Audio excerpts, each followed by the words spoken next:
అక్షరాంధ్ర కార్యక్రమం ద్వారా జిల్లా వ్యాప్తంగా 1,00,000 మంది నిరక్షరాస్యులను అక్షరాస్యులుగా మార్చే కార్యక్రమం చేపట్టినట్లు జిల్లా కలెక్టర్ రాజకుమారి పేర్కొన్నారు. రాష్ట్ర ప్రభుత్వం ప్రతిష్టాత్మకంగా అమలు చేస్తున్న అక్షరాంధ్ర కార్యక్రమం ద్వారా జిల్లాలోని నిరక్షరాస్యతను పూర్తిగా నిర్మూలించటమే ప్రధాన లక్ష్యంగా పనిచేస్తున్నట్లు జిల్లా కలెక్టర్ జి రాజకుమారి అన్నారు. బుధవారం రాత్రి నంద్యాల పట్టణంలోని విశ్వనగర్లో అక్షరాంధ్ర కార్యక్రమంలో కలెక్టర్ రాజకుమారి పాల్గొన్నారు. 686 మందికి 10 మందికి ఒకరు చెప్తున్న కాబట్టి 10,000 మంది మనం వాలంటీర్స్ ఎంపిక చేసుకున్నాం. ఓకేనా? వీళ్ళకి ఎన్ని గంటలు చదువు చెప్పాలి మనం? ప్రస్తుత ఆర్థిక సంవత్సరంలో జిల్లాలో మొత్తం 1,686 మందిని అక్షరాస్యులుగా మార్చటం లక్ష్యంగా ప్రణాళికాబద్ధంగా కార్యక్రమాన్ని అమలు చేస్తున్నట్లు తెలిపారు. వివిధ శాఖల ద్వారా లబ్ధిదారులను గుర్తించి వారికి అక్షరాస్యత శిక్షణ అందిస్తున్నట్లు వివరించారు. అక్షరాంధ్ర కార్యక్రమంలో భాగంగా మెప్మా పరిధిలోని స్వయం సహాయక బృందాల సభ్యుల్లో 25,000 మందిని, డిఆర్డీఏ ద్వారా 50,000 మందిని, ఉపాధి హామీ పథకం పరిధిలో 25,686 మంది కూలీలను అక్షరాస్యత శిక్షణ కోసం ఎంపిక చేసినట్లు జిల్లా కలెక్టర్ తెలిపారు.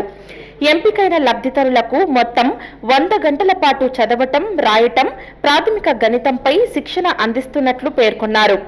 ఈ శిక్షణను ప్రభుత్వం నియమించిన వాలంటీర్ల ద్వారా నిర్వహిస్తున్నామని, ఇందుకోసం అవసరమైన పాఠ్య పుస్తకాలు, వర్క్ షీట్లు అందజేయడంతో పాటు వీడియో పాఠ్యాంశాల ద్వారా కూడా బోధన కొనసాగుతున్నట్లు తెలిపారు. శిక్షణ అనంతరం లబ్ధిదారుల సామర్థ్యాన్ని అంచనా వేసేందుకు ఫిబ్రవరి చివరి వారంలో ప్రీ ఫైనల్ పరీక్షలు నిర్వహించనున్నట్లు, అలాగే మార్చి 29వ తేదీ NIOS ఫైనల్ పరీక్ష నిర్వహించేందుకు ఏర్పాట్లు చేస్తున్నట్లు జిల్లా కలెక్టర్ వివరించారు. ఈ వయసులో చదువు అవసరమా అనే సందేహాలు పక్కన పెట్టి అక్షరాస్యత వల్ల భవిష్యత్తులో కలిగే ప్రయోజనాలను ప్రతి ఒక్కరూ గుర్తించాలని జిల్లా కలెక్టర్ కోరారు. చదువు ద్వారా వ్యక్తిలో ఆత్మవిశ్వాసం పెరిగి ప్రభుత్వ సంక్షేమ పథకాలను సమర్థవంతంగా వినియోగించుకునే అవగాహన ఏర్పడుతుందని తెలిపారు. జిల్లా అక్షరాస్యత రేటును గణనీయంగా పెంచేందుకు అధికారులు, వాలంటీర్లు, స్వచ్ఛంద సంస్థలు, ప్రజా ప్రతినిధులు సమన్వయంతో పనిచేయాలని జిల్లా కలెక్టర్ పిలుపునిచ్చారు. అక్షరాంధ్ర కార్యక్రమాన్ని విజయవంతం చేసి జిల్లాను అక్షరాస్య జిల్లాగా తీర్చిదిద్దటమే లక్ష్యంగా ముందుకు సాగాలని ఆమె స్పష్టం చేశారు. 1,686లో ఎక్కువగా సెల్ఫ్ హెల్ప్ గ్రూప్ మెంబర్స్ వాళ్ళు మీటింగ్స్ పెట్టుకుంటారు కాబట్టి వాళ్ళకి చదువు పైన అవగాహన ఉండాలి, చిన్నపాటి లెక్కల పైన కూడా అవగాహన ఉండాలి అన్న ఆలోచనతో మెప్మా నుంచి 25,000 మంది లెర్నర్స్ తీసుకున్నాం. అలాగే మనము డిఆర్డీఏ నుంచి 50,000 మంది లెర్నర్స్ తీసుకున్నాం. NREGS ద్వారా ఒక 25,686 మంది లెర్నర్స్ తీసుకున్నాం. ఎందుకంటే వేజ్ సీకర్స్ కూడా పనులకు వెళ్తారు, వాళ్ళకు కూడా ఎంత వేజ్ వస్తుంది ఏంటి లెక్కలు తెలియాలి అని.